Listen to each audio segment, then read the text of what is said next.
So I'm long at the moment.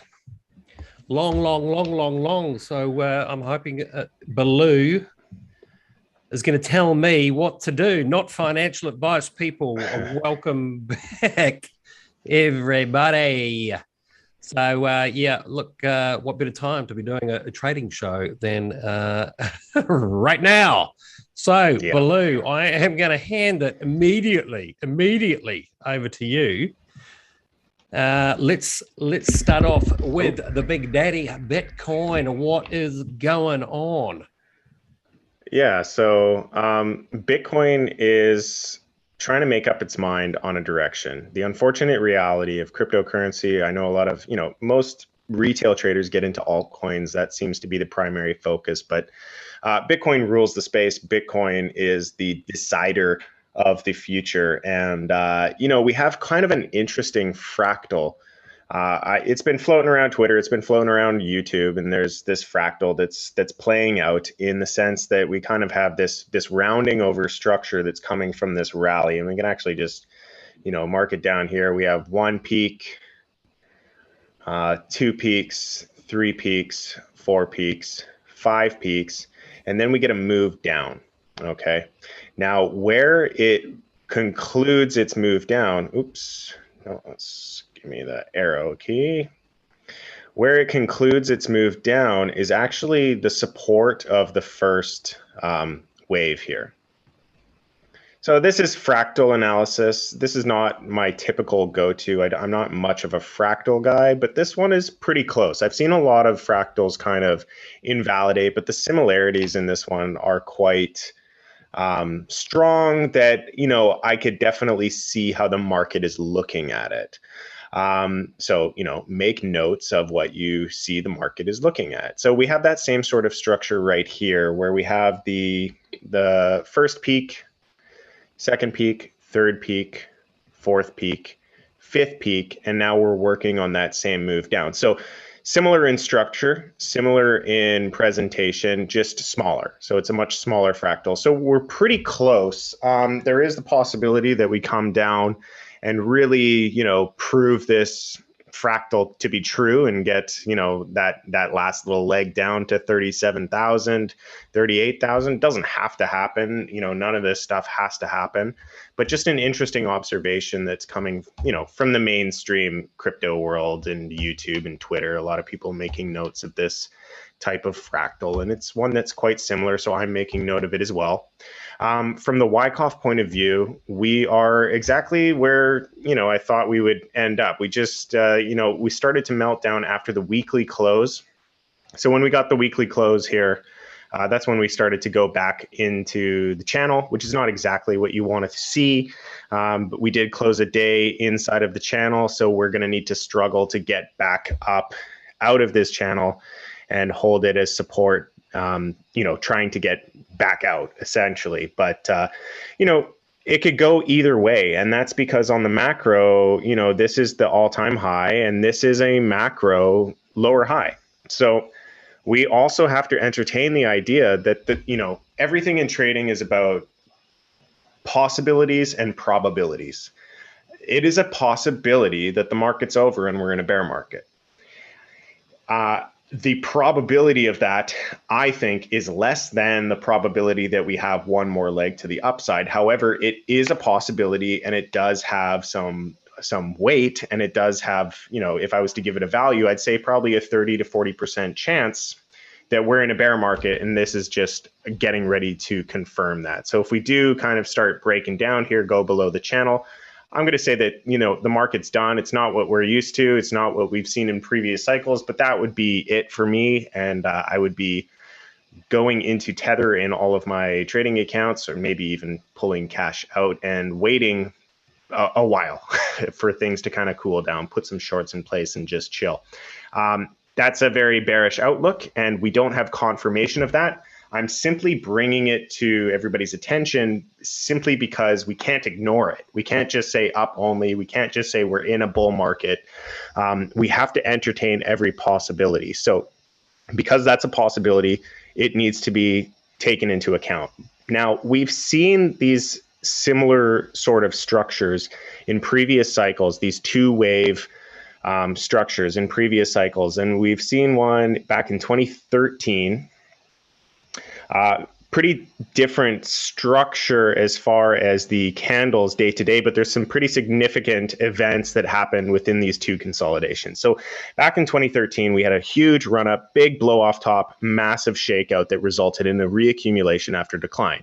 I also think that we are in a reaccumulation after decline today. So we had the 50 cross below the 100 right here. We had that also happen. We had the 50 cross below the 100, and then we had a rally up out of the channel, up above all moving averages. We had a rally up above the channel, above all moving averages. And then if you take a close look here, we got a little shakeout that just stopped, wicked through on the 100 and then rallied back up. And that was kind of the spring event that carried us forward. So currently we're in that same sort of spot where we're on the 100, we wicked through the 100, we closed above it, and we need to see what kind of strength that has for us if we can carry forwards. It's kind of a do or die moment, really. And I'm not trying to sound dramatic. I'm just, Bitcoin needs to make up his mind, because there are definitely the bearish case. There is a bearish case that can be built here, and there is very much so a bullish case that can be built as well. So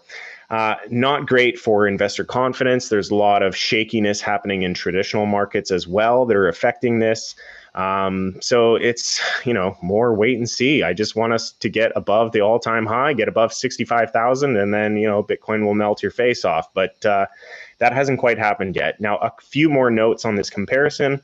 This consolidation took about 6 months before it started heading back into markup, and we are approaching the end of a 6-month period from the all-time high to this conclusion of a consolidation. Whether it concludes up or whether it concludes down, I don't know, but we're getting close to that 6-month comparative. So all about fractals today, looking at these fractals and events from previous cycles, and looking at the fractals and events that are happening, today. Yeah, look, it's a funny one, isn't it? Because obviously we've had this news from Evergreen, this big Chinese property conglomerate that's obviously spooked the market. To the best of my understanding, I don't think that will spread globally and affect us. There's a huge amount of US dollar liquidity sitting in China at the moment. But yeah, Bitcoin and crypto still very much a risk on asset. It does get spooked when traditional markets get spooked. In my opinion, that's what we're seeing here. Now, I am in a very much short-term trade on Bitcoin, Baloo. So could we just have a look at the short-term time frames, sort of 4 hours and below? Give me your thoughts on what's happening there. Not financial advice, anyone. This is purely what I'm doing at the moment. I got a pretty nice entry, low 40,000s. So yeah, what are your thoughts on that trade? Yeah, so on the short term, I'm going to actually go into the really small time frames, because the 4 hours not really giving me much. Let's actually get a few other indicators up as well. I don't need the NVT or the HV. When you're in this smaller time frame stuff, you want to look for divergences where you could anticipate a bounce at support. If I take a look at how the price is behaving below the channel, so inside of the channel, we want to get outside of the channel. But if I take a look at some of this, the RSI is showing a little bit of a bullish divergence. We're ticking to the upside, and we're about to cross above the 60. If we can get above the 60, that's usually an indicator of strength and an indicator of momentum, which would cause me to take a look at what's going on the higher time frame. So I'd be looking at the 1 hour. Similar case, more pronounced bullish divergence occurring here. You can see quite a, let's make that nice and bold and green and easy to see. Nice, easy to identify divergence playing out right here. Divergences are great for bounces. How far they carry an asset after a bounce, completely irrelevant and very hard to determine. A divergence is never going to be a measure of strength. It's simply going to be an early warning sign of direction. So it looks as though there's a case that can be built that we're finding support here. But again, the macro is working against us as we are neutral at best. So that does need to be taken into any consideration with any of the trades that you're taking, the amount of leverage you're taking, the size of the position you're taking, and all other, things that we take into consideration when trading. The trend is working against you. Make sure that your risk is appropriately managed would be the key takeaway here. We can always take risk in the markets. We can always go against the direction of the markets. It's just a matter of adjusting the strategy so that you're managing risk appropriately. Okay. All right. So, yes, on a bit of a knife edge here, I guess. Now, audience, we will be talking the gaming tokens. Obviously, many of you are from our Play to Earn community. We'll have a bit of a chat on Axie. We also want to take your questions. If you've got some charts you'd like us to look at as your time to put those in the notes, we'll see if we can convince Baloo to look at them. I think you've got a couple of charts that you think are worthy of a look, but could we first have a look at Ethereum? Yes, let's pull up ETH. Oh wow, I'm not even looking at ETH. I gotta pull it up. It's not even on one of my tabs. My goodness. My goodness. All right, so similar structure with ETH. We're seeing a very same structure going on. Now, the key takeaway to Ethereum and other altcoins for the most part is they're lagging. They're lagging Bitcoin. Bitcoin is running the show. When Bitcoin rallies, they take a moment to make up their mind, and then they rally after. When Bitcoin shits the bed, they shit really, really hard. They move down much harder. So we're in an environment that's very high risk to be trading altcoins. When Bitcoin really starts to become undeniably bullish, that's when the altcoins really, that's when we get altcoin season. I think we're having popcorn season. I think we're having, momentum moves that are short-lived in the altcoin space right now, but we are not in a full-blown altcoin season. So again, managing risk with size, managing risk with stop losses, all of those measures need to be taken into account. And if you are an investor, I think that there is just an asymmetry to the downside risk with being an altcoin investor right now over trying to get into Bitcoin while you wait for the market to have permission again from Big Daddy Bitty. But, similar structure. We got out of the consolidation. We're back inside trying to get back out. If we can get back out, things are good. If we end up, having a little bit of a bearish test here where we just fail to get above the underside of the channel, then we'll take another leg down. We got to get out and test. So that's what we're looking for. If we can't do that, more downside is likely. That is the higher probability. Okay. All right. Yeah. Well, look, as we mentioned, the macro picture, the traditional markets have been spooked. For me, I still find it very frustrating that the crypto markets really do move in tandem when they will separate. I guess that's going to happen after a real economic meltdown, is my feeling. I think that's going to be the moment where, the truth will bubble to the surface. So unfortunately, speculation is rampant in all markets right now. And when speculation is the name of the game, volatility comes along with it, as it's easy to spook people out of positions, and it's very easy to throw them back in because they feel that they're going to miss a move. So a big shakeout, a financial crisis would be an interesting context to see a separation of the cryptocurrency market and traditional markets. But until that happens, it's just going to be more of the same because it has been more of the same. Correct. Okay. Now, do you have any charts that you think are a great buy the dip? What are the charts telling us? What are they? And why are you liking them?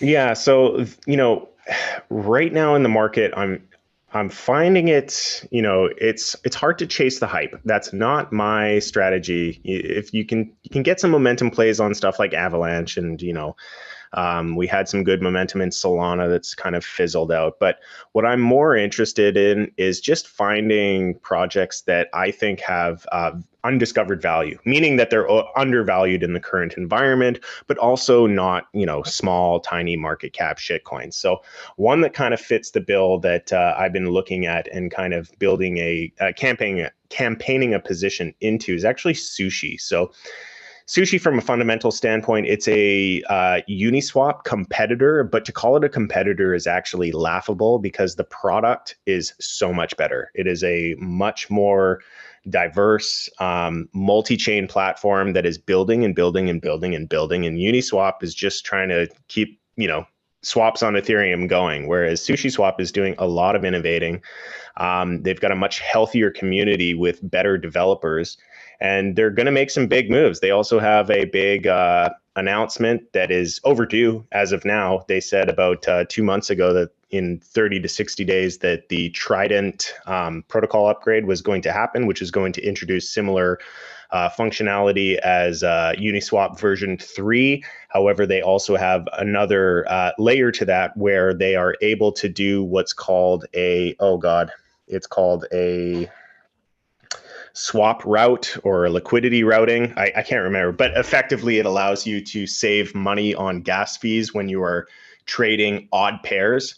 So it's much cheaper for you to trade any asset with Ethereum. And to do like an example of trading Sushi for AXS, it's an odd pair. There's no liquidity pool for Sushi and AXS. So what has to happen on Uniswap or SushiSwap rather, is you need to trade Sushi for wrapped Ethereum, then you trade the wrapped Ethereum for AXS tokens, and it's basically 2 transactions. Even though the user interface in front of you is 1 transaction, it's a 2 transaction thing, so you pay a lot more gas. So they've kind of solved that issue, and they're getting ready to launch it so that they can issue those types of swaps in 1 transaction. So pretty cool. There's some interesting stuff that they're getting ready to do. So from a fundamental and undervalued point of view, I think SushiSwap is the play as far as the DEX is. But again, we're in a climate, we're in an environment that's not exactly favorable. So we do need to proceed with caution with any of these, moving against the trend type plays that we are taking. So I've built a position in here. I'm relatively committed to the position, but I'm also not immune from cutting it if we start to look like we're going into a bear market. Okay, very good. Yeah, what I'm looking for here, we kind of have this descending broadening wedge here. So we've got 1 touch, 2 touch, 3 touch, 4 touch, 5 touch, 6 touch.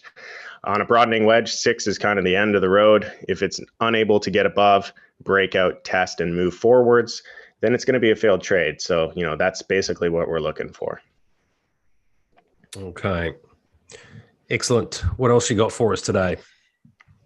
A couple, one there's not much. there's not much. I mean, I've got a few fundamental plays, but they have no hype whatsoever currently. So, the closest one that I see having the ability to get some hype is Sushi. There's some other ones that also already have some hype. So any of the layer 1 Ethereum competitors are going to be good plays.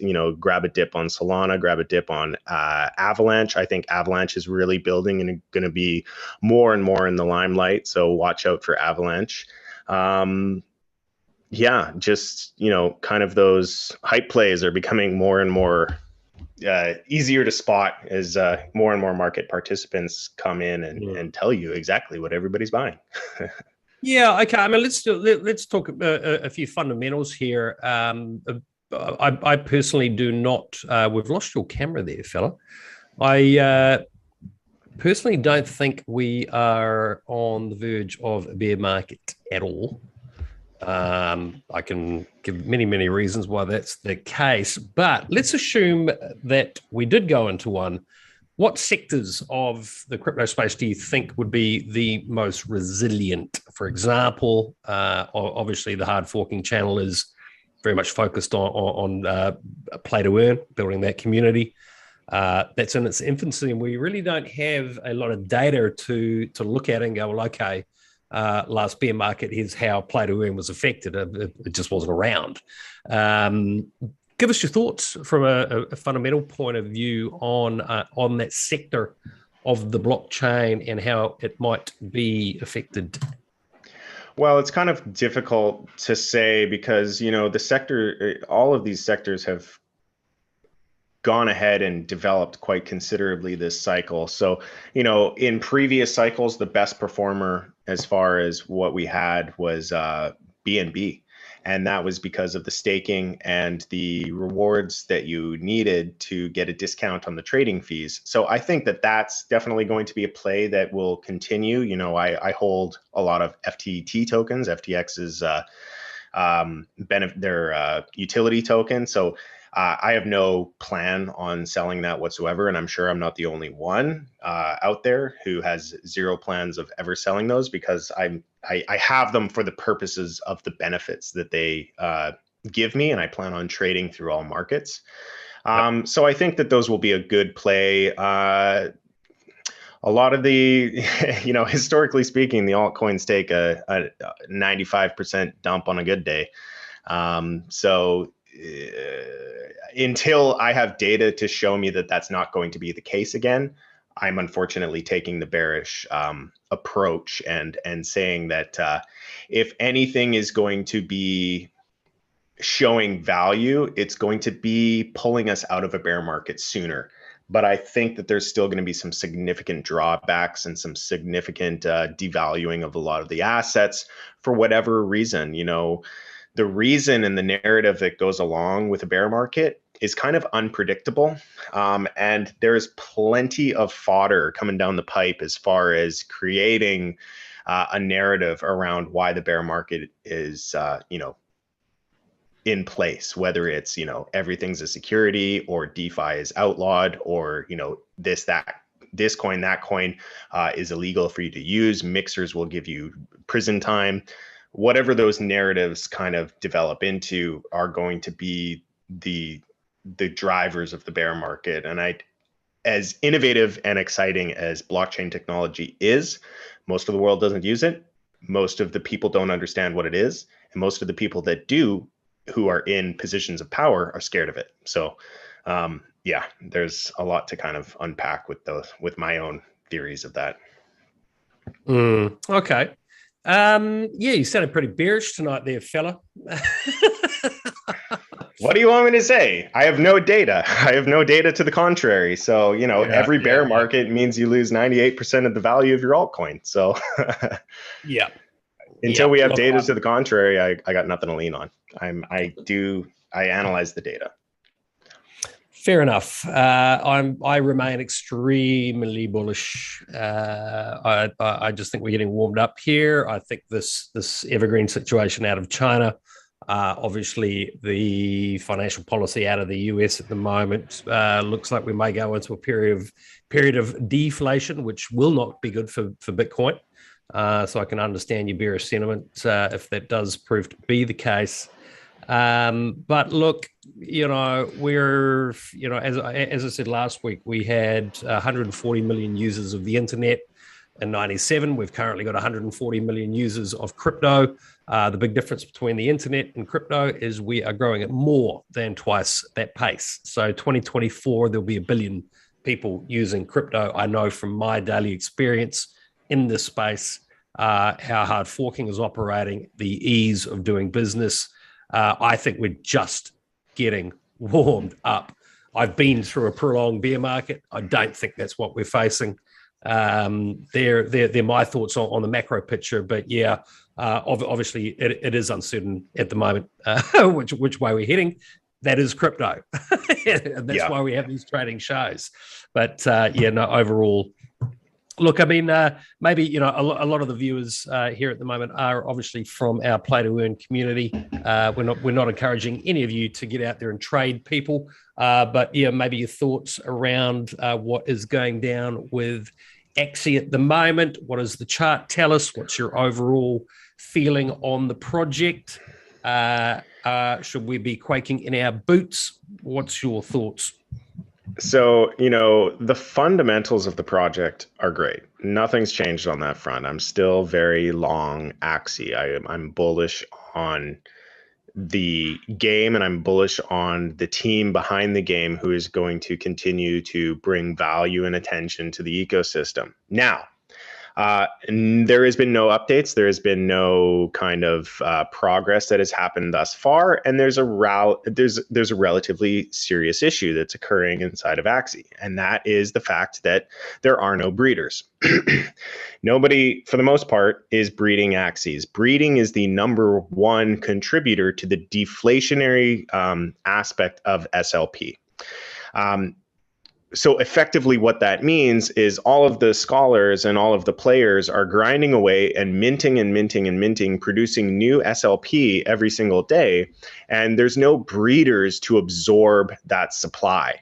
So just from a purely mathematical point of view, as there's more SLP minted from grinding and playing, there's just more SLP. So every time you win a battle, effectively the value of your SLP goes down. So it's kind of an asymmetry. It's not really, the ecosystem isn't working as intended. And I think it's because, we had a big boom, we had a big rally in AXS. We had a lot of attention going towards Axie. We had a lot of people getting in, a lot of people starting scholarships, and there was a ton of demand in the marketplace to A, purchase Axies, and B, breed them, eliminating some of the supply. So the team does, if nothing happens, everything's going to remain the same, in my opinion, until something happens, whether we release the decks, whether we, release Project Land and all of the stuff that comes along with that. And I think the Axie grinder, where you can grind up your Axies and pull body parts from them to make your own custom Axies.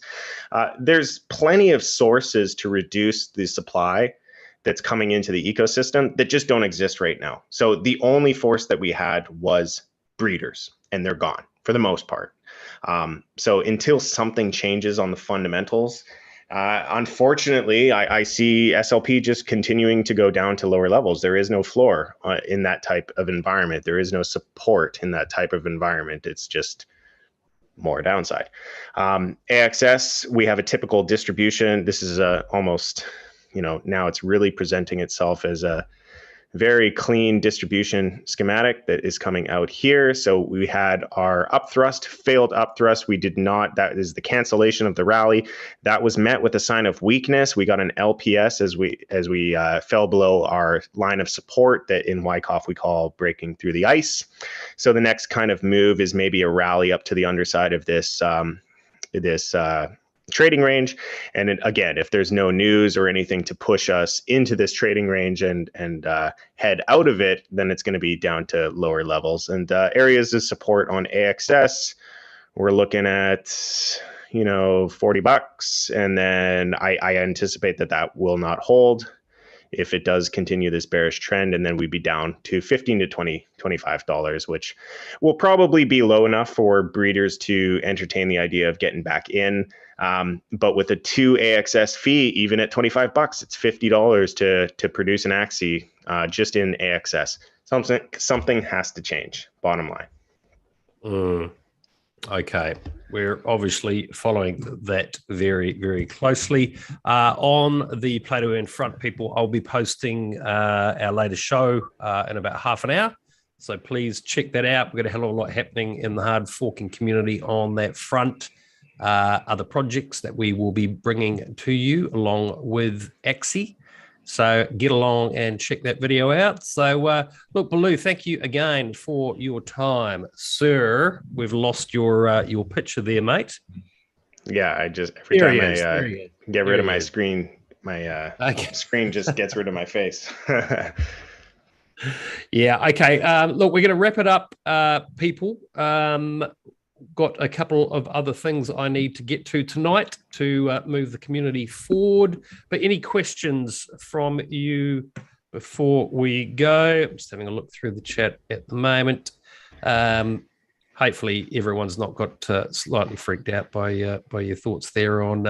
I don't think many of the community are sort of holding AXS, but obviously we do have concerns around the price of SLP at the moment. But yeah, let's see. As you say, we will be waiting to hear from the team what they've got in store. I'm sure we'll hear something positive soon, people. Yeah. Okay. I will say So, on the note of SLP, it all goes back to that equilibrium of supply and demand. So a lot of people that showed up when Axie was, SLP was at like 30 cents or 20 cents, they've bought their Axies and they start playing and they were profitable. And now they're like, well, now it's not even worth it. We're almost at 5 cents. I don't want to play anymore. When they stop playing, there's going to be less minted. So, it's all about supply and demand and finding that equilibrium. So as the players drop off because it's not profitable anymore, just let them drop off. Continue grinding. Continue. If you can accumulate, great. If you can't, the good times will come back. It's all about finding that equilibrium as players kind of drop off and the minting slows down and catches up with the amount that's being burnt from breeding. So yeah. These markets ebb and flow for many, many, many reasons, but it all comes back to supply and demand. So look, I think on the Axie front, you're talking about one of the big success stories in the crypto space. They have the most epic of war chests. When I say war chest, the amount of money that they have made. So look, let's see what they've got in store for us. I've got Mr. Gonzo in the chat here for about the 15th time. I notice has asked for a DOT and KSM chart. So if we can ask you for that, sir, and then we'll wrap it up for today. There you go, Mr. Gonzo. Your persistence paid off. DOT is a fantastic project. It's another one that I'm really keeping an eye on because it's one that hasn't pumped and its fundamentals are really, really good. It's one of the better projects. I agree. I increased my position last week. So, I'm very bullish on DOT. I'm very bullish of the concept of a parachain and how a parachain works. I think it's a very elegant scaling solution that's very secure. There's a lot of reasons that I like DOT, and by default that includes Kusama as well, which is the test network for Polkadot. So we're looking at this kind of general. We're in the same spot as pretty much everything else. RSI is coming up. Yeah, we're bouncing off the 40. The 40 and the 80 is kind of your bullish control zone. We do have a little bit of a divergence occurring as well, minor, but not much. Yeah, not much of one. Sitting on top of a support level. Now that support level can easily go down to the next support level if Bitcoin decides that that's what we're going to do. But, it's a really beautiful trend that we're following here. We got a rally to reaction to rally to reaction, higher low, higher high. This is a lower low technically, but that's because we're in a very bearish climate and we're getting increased spread, increased volatility as we leave an accumulation. This is good. This is what you want to see. I think that DOT will have its day in the sun for sure. If we, if we go bullish again, I think DOT's going to be a very good play. It's a very nice chart, very beautiful accumulation, and there's no hype attached to it. It will be a very natural pump. And, when it starts to pump, then the hype shows up and everybody starts buying after you've already gotten your entries at 3x multiples below. So, there's a lot hanging on the line out there where we really do need to see how things develop. But yeah, great pick. DOT is fundamentally very, very strong. Let's take a look at Kusama. Well, I think the difference with Kusama and DOT Baloo is Kusama has had its parachain auctions already. DOT hasn't. So, but for me, just from a fundamental point of view, that's why I moved out of my KSM position. I did okay on it, and I've moved that into DOT. Does the chart tell me that was a good move? I think so. So, Kusama, from a fundament, it's used to test the dangerous and experimental tech that's going on with offering all this stuff. This is a much choppier chart. There's a lot more characteristics of what I would call a distribution in this chart, at least in this general area back here. Now, if we kind of ignore that part and just focus on what's going on here, now we're looking like DOT again. Now we have this nice, healthy accumulation with the similar sort of structure where we have a tight spread with an increase in volatility heading to the upside. I would be looking for a breakout probably in this general area, right? You know, I'd be looking for a breakout above the top trend line. Just keep it really simple. So if you can get a break above this kind of trend line, that will signal that it's ready to freaking moon. Okay. But yeah, you know, there's a lot of stuff built on Kusama. It's looking great, and you know, I think the intent here with these two chains is eventually, you know, Dot and Kusama will communicate cross-chain. So it's okay that they're developing on Kusama, and there's a lot of products that are being built there because eventually, you know, it's all just going to be cross-chain anyway. So both very strong picks. I think that those are good dip buys for sure. Now, speaking of cross-chain, I've taken a lot of stick from some people about our perceived hatred of Cardano, of ADA. We are a crypto culture channel. We attempt to give everything a fair shake. This is a trading show, so I know I said we were about to wrap this up, but by any chance, do you have an ADA chart we could have a look at? What are the technicals saying? Yeah. So I will say, you know, if we're getting hate, it's unwarranted because you have to realize that we're just looking at things objectively. So, you know, I find anytime I take digs at Cardano, sometimes it's for fun, sometimes I'm trolling, but you know, the bottom line is we're comparing the progress of one of those facts. You're just, you know, lying to yourself because we have a lot of these chains that do have functioning products. Now, Cardano has started smart contracts and they do have the developers working. So great, fantastic. We can look at the apps as they're built, and they have a very different approach that's a lot more slow and a more secure approach that focuses on integration with traditional markets as well as decentralized markets. So a fundamentally very different approach. And if they're marketing themselves that way, I think that they will do very well, especially as we start to see the whole cryptocurrency market space diverge from that more regulated space and that more centralized and traditional market type of space, and then have kind of the underground decentralized, you know, freedom over, you know, code is law type ecosystem. You know, it's the same thing with the internet. The internet started very decentralized, very peer-to-peer, very free. And over time, we had a lot of these integrations and conglomerates kind of latch on and apply the tech to serve their needs. I'm not saying that Cardano is going to be like an evil Google or anything, but, you know, buying Google at the bottom of its inception was a pretty good trade. So again, there's a lot to see, there's a lot to uncover, and they have a lot of work ahead of them. But as I did say, you know, buy the rumor, sell the news. We're in a downtrend ever since the release of the smart contract. So where we kind of bounce from here, the bullish case, we're sitting on support right now. We're sitting on support right in this general area. This is the area of the automatic rally of the previous trading range. We have our sign of strength. We need to hold support at this level. If we fail to hold support here, meaning Bitcoin goes bearish and we take another step down, we'll be taking a step down to about $1.50. And, you know, beyond that, I flip quite bearish, and I think that we're in a bear market. So hopefully we don't have to talk about the lower levels, but, you know, we're on support right now, right around $2. If Bitcoin gives us another shakeout, I'd be looking to scoop some up at about $1.50. There's nothing wrong with Cardano. I don't see anything, you know, it's a smart contract platform. There's plenty of space for smart contract platforms. It's simply one that's less. It's just not interoperable with Ethereum, and that's my big issue with it.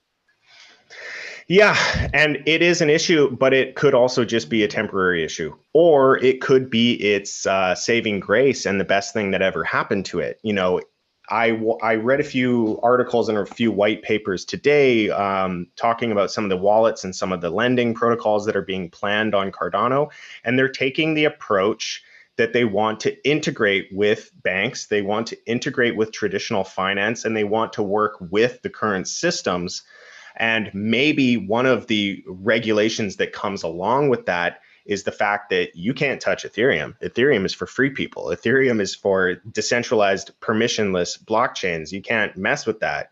You can't interact with that because now you're into this ecosystem where money laundering takes place. Now I'm getting very speculative, but they are kind of taking that, integrating with traditional finance approach. So again, yet to see what is going to happen. We're going to have to watch this develop. And, as it stands right now, we could be sitting on support or preparing to be buying it at $1.50. Yeah, I mean, look, I mean, on that note, the integration with traditional finance, that's where we're going to see the epic price appreciation in certain assets. I interviewed the CEO of Flex Coin the other day. I think you may have spoken to them as well. What has surprised me, and I think Roger Ver may be involved in that project to a certain degree. I was trying to figure out, is this a Bitcoin Cash project? Obviously, the channel being called Hard Forking, that came about from the hard fork in Bitcoin to Bitcoin Cash.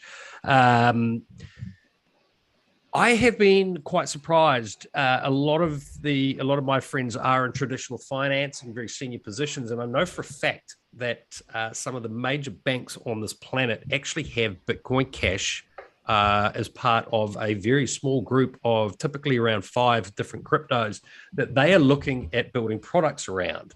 Now, my Bitcoin maximalist friends will hate me for saying this, but I have actually been having a closer look at what is going on the Bitcoin smart chain, I think they're calling it, with Bitcoin Cash.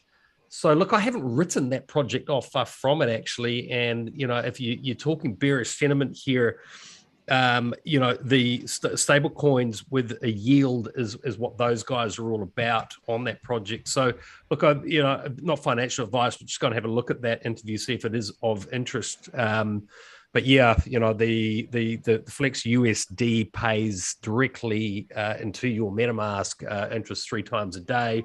The Flex token, which is based around, the price of that thing is obviously influenced by volume.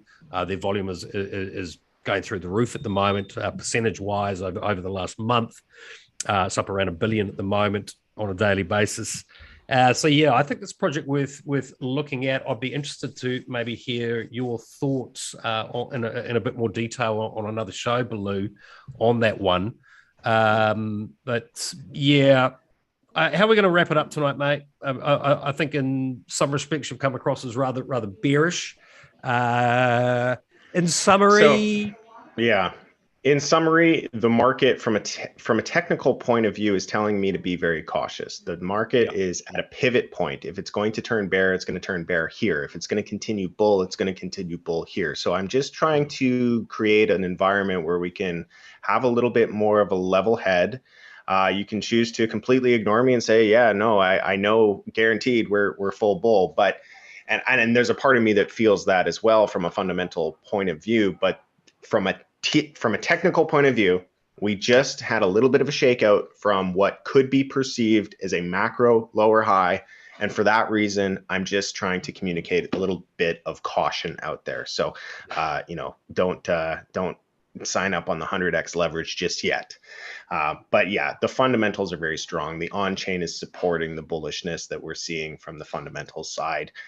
Just, fundamentals and technicals don't always agree. And that's where we're at right now. Yeah, very true. Very true. Okay. Listen, thank you so much for your time. As always, we hope to be involving you in this crypto culture channel a bit more moving forward here. Stay tuned for that, people.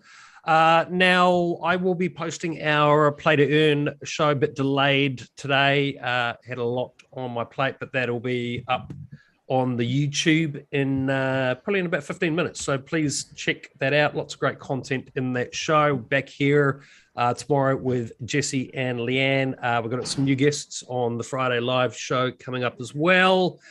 So please smash that like button, subscribe to us, link below to Baloo's channel. If you are interested in learning more about trading, we hope to bring you some more content with Baloo on that front.